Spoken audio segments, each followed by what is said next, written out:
নমস্কার বন্ধুরা, মাছে ভাতে বাঙালি আমরা। দুপুরবেলার মেনুতে গরম গরম মাছের ঝোল ছাড়া কিন্তু আমাদের খাবারটা জমে না। সেটা ছোট মাছ হোক কিংবা বড় মাছ, যে কোনো একটা মাছের খুবই দরকার পড়ে।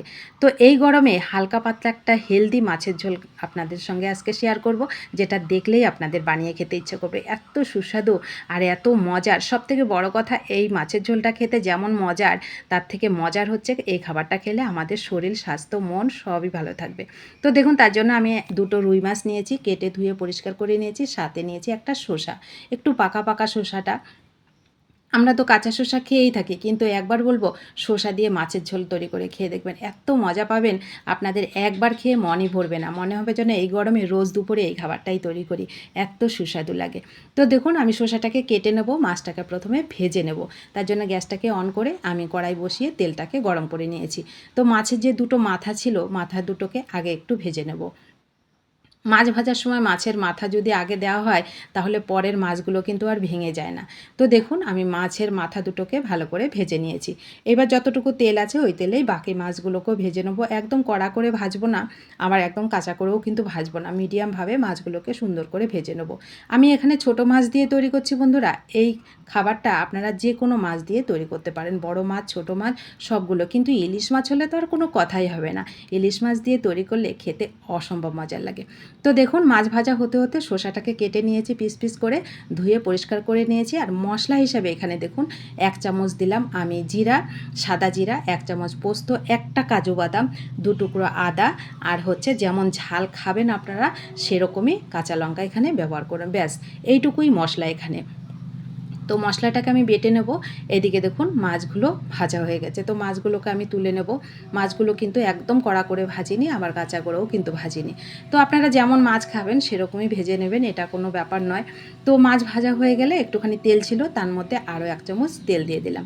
আমি এখানে বন্ধুরা, আমি যেহেতু সাদা তেলে রান্না করি সবসময়, তার জন্য সাদা তেলটা ব্যবহার করেছি। আপনারা চাইলে সর্ষের তেলও ব্যবহার করতে পারেন। তো তেলটা গরম হয়ে গেলে একটা তেজপাতা ছিঁড়ে দিলাম, 1/2 চামচ জিরে ফোড়নে দিলাম। জিরে আর তেজপাতাটাকে সুন্দর করে ভেজে নিয়েছি। এইবার যে আমি শসাটা কেটে রেখেছিলাম, শসাটা এখানে দিয়ে দিলাম। শসাটাকে আমি সুন্দর করে একটু ভেজে নেব, একটু লবণ দিয়ে। গ্যাসটাকে কিন্তু হাই করে রাখবেন, কারণ শসা একটুতেই গলে যায়, তার জন্য গ্যাসটাকে হাই করে রেখে কিন্তু এই রান্নাটা করতে হবে। তো একটু লবণ দিয়ে দেখুন শসাটাকে আমি একটু ভেজে নিচ্ছি। এমনভাবে ভাজবো মানে শসার মধ্যে লবণটা ঢুকবে, সেরকম করে একটু ভেজে নেব। তো দেখুন ভাজা হয়ে গেল। এবার যে মশলাটা আমি রেডি করেছি সেটা এখানে দিয়ে দিলাম। কালারের জন্য হলুদটা দিলাম পরিমাণ মতো, যতটা হলুদ লাগবে। আর একটুখানি কালারের জন্য, মানে একটু সুন্দর দেখানোর জন্য, লাল লঙ্কার গুঁড়ো 1/2 চামচ মতন দিলাম। এটা আপনারা চাইলে দিতে পারেন, যদি না চান তো না দিয়েই কাঁচা লঙ্কা দিয়েই রান্নাটা কিন্তু করতে পারেন। তো আমি একটু সুন্দর দেখানোর জন্য 1/2 চামচ মতন লাল লঙ্কার গুঁড়ো ব্যবহার করলাম। এইবার গ্যাসটাকে কিন্তু হাই করেই রেখেছি। হাই করে এই মশলাটাকে এই শসার সঙ্গে সুন্দর করে কষাতে হবে, মানে মশলাটাও সুন্দর কষানো হবে, শসার ভিতরে মশলাগুলো ঢুকবে, সেটা অবশ্যই খেয়াল করবেন। একটু সময় নিয়ে এটা করবেন, বারবার নাড়াচাড়া করতে করতে দেখবেন মশলাটা খুব সুন্দর কষানো হবে, তেলও ছেড়ে আসবে, আর শসাটাও খুব সুন্দর কষানো হবে। দেখুন কত সুন্দর তেল ছেড়ে আসছে। গ্যাসটাকে কিন্তু আমি হাই করে রেখেছি। গ্যাসটাকে মিডিয়ামে কিংবা লো করে রেখে এই কাজটা করবেন না, কারণ শসা অল্পতেই সিদ্ধ হয়ে যায়। তো দেখুন সুন্দর মশলাটা কষানো হয়ে গেছে। মশলা কিন্তু ভালো করে কষাবেন, তবে খাবারের স্বাদটা বেশি ভালো লাগবে। তো দেখুন মশলা কষানো হয়ে গেল। এবারে আমি হালকা একটু উষ্ণ গরম জল এখানে দিলাম ঝোল হিসাবে। এই উষ্ণ গরম জল অবশ্যই দেবেন, তাহলে খাবারের স্বাদটা, মানে রান্নাটা খুব ভালো লাগবে খেতে, মানে ঝোলটা। তো দেখুন আমি আরও একটু লবণ লাগতো, লবণ দিয়ে আমি এখানে 2 থেকে 3 মিনিট ঝোলটাকে ভালো করে ফুটিয়ে নিয়েছি। তো ফোটানো হয়ে গেল। এইবার আমি যে মাছগুলো ভেজে রেখেছিলাম সেটা এর মধ্যে দিয়ে দেবো। তো মাছগুলোকে দিয়ে একটু ঢেকে 2 থেকে 3 মিনিট আরও একটু রান্না করে নেব।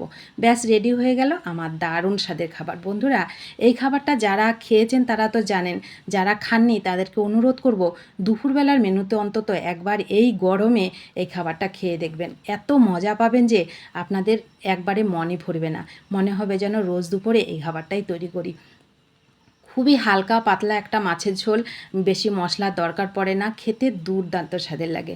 তো দেখুন আরও 2 থেকে 3 মিনিট ঢেকে আমি মাছটাকে রান্না করে নিয়েছি। আমার মাছের ঝোল একেবারে রেডি। গরম গরম মাছের ঝোল এই গরমের দুপুরে এইটা হলে আর কিচ্ছু লাগবে না। এটা দিয়েই আপনি কবজি ডুবিয়ে খাবারটা শেষ করতে পারবেন। তো কেমন লাগলো আপনাদের কাছে অবশ্যই কমেন্ট করবেন, ভালো লাগলে শেয়ার করবেন, নতুন বন্ধু হলে চ্যানেলটা সাবস্ক্রাইব করে প্লিজ আমার পাশে থাকবেন। যারা পাশে আছেন তাদেরকে আমার অসংখ্য অসংখ্য ধন্যবাদ ও ভালোবাসা। সকলে ভালো থাকুন, সুস্থ